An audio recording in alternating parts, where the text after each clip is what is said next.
Robert Vadra കുരുക്കിൽ Congress നേതാവ് പ്രിയങ്ക വാദ്രയുടെ ഭർത്താവ് Robert വാദ്രയ്ക്ക് കള്ളപ്പണ ഇടപാടിൽ പങ്കുള്ളതായി എൻഫോഴ്സ്മെന്റ് ഡയറക്ടറേറ്റ്. ആയുധ ഇടപാടുകാരൻ സഞ്ജയ് ഭണ്ഡാരി, കൂട്ടുപ്രതിയായ CC തമ്പി എന്നിവരുമായും അടുത്ത ബന്ധവും പണമിടപാടും വാദ്ര നടത്തിയതായി കോടതിയിൽ നൽകിയ കുറ്റപത്രത്തിൽ ED വ്യക്തമാക്കി.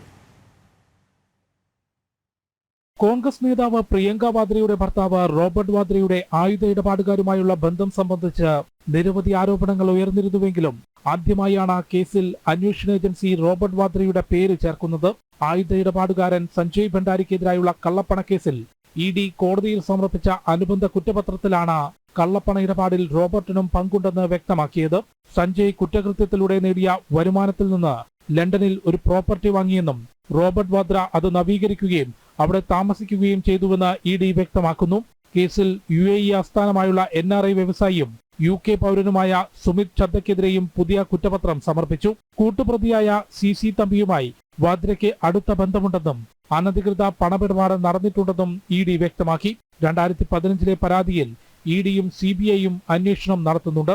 റോബർട്ടിനെതിരെയുള്ള ED അന്വേഷണം പ്രിയങ്കയെയും കോൺഗ്രസിനെയും പ്രതിരോധത്തിലാക്കുമെന്നുറപ്പാണ്. ജനം, ഡൽഹി.